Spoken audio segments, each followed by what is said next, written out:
Hey, what's up, Unbroken Nation? If you are looking at your life and you feel stuck, you feel broken, you feel lost, you feel like you just cannot figure out which way to go or what to do, one of the things I try to teach my clients immediately is like, let's look for the positives in life. And look, I'll be honest with you, like, I am a realist, like, through and through, to my core, to my bones. I am a realist top to bottom. I wouldn't even necessarily put myself in the category of being an optimist. I might even be a little nihilistic, just to be honest with you.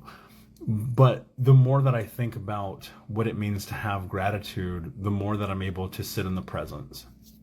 It's easy to get lost, especially when we suffer, especially when we have pain, especially when we come through abuse, when we come from trauma, when we come from a world telling us that we're not good enough, we're not strong enough, we're not capable enough, we don't matter, we're not important.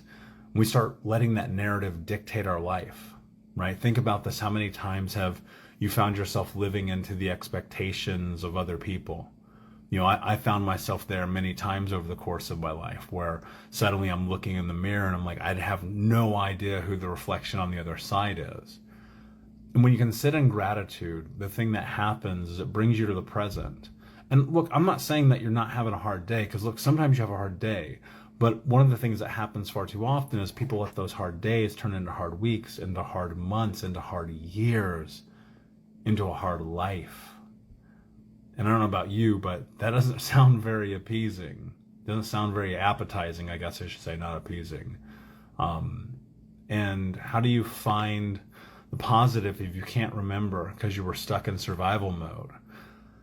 I mean, that is the question, right? I mean, that's ultimately the singular reason why we put together Unbroken Con, why we're doing this conference this November, why we're going to attempt to have the biggest trauma transformation conference in the history of the world. Like, our goal is 50,000 people. And you have to find the positive, because you have to, and this is going to sound weird until you start to do it. You have to literally force yourself into gratitude sometimes. You have to force yourself into looking for the positive sometimes, because we're innately, I mean, look, from a programming standpoint, it's very easy to go and find the negative, right? We go and we find the negative because it's right there. It's so much easier to hold on to, especially, I mean, like, look at society today. Look at the culture we live in. Look at the media. Look at social media. Social media is a lie.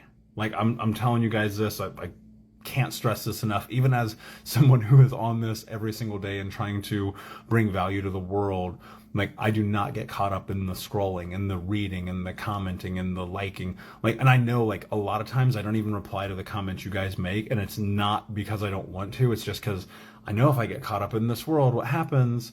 And the thing that starts to occur when you look at it is, the false positivity of the world is just as dangerous as the negativity of the world.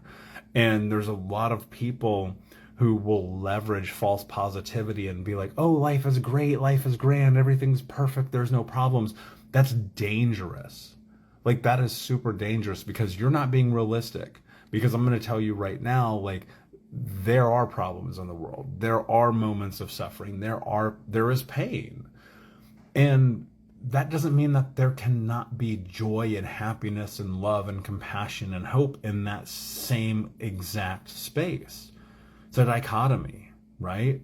That's the way that this works. You can have both. You cannot have light without dark. You can not have yin without yang. You cannot have sun without moon. Like, that is the way that the universe and the world works. But you have to ask yourself, what are your beliefs?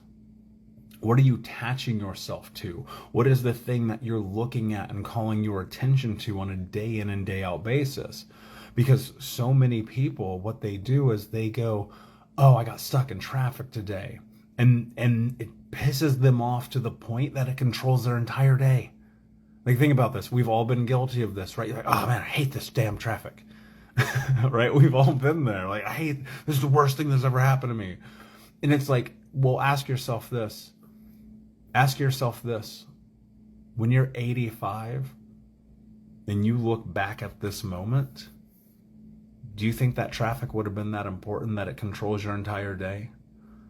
When you're 85 and you look back at this moment, will that conversation with a stranger on the street that rubbed you the wrong way, will that be the thing that you want to hold on to?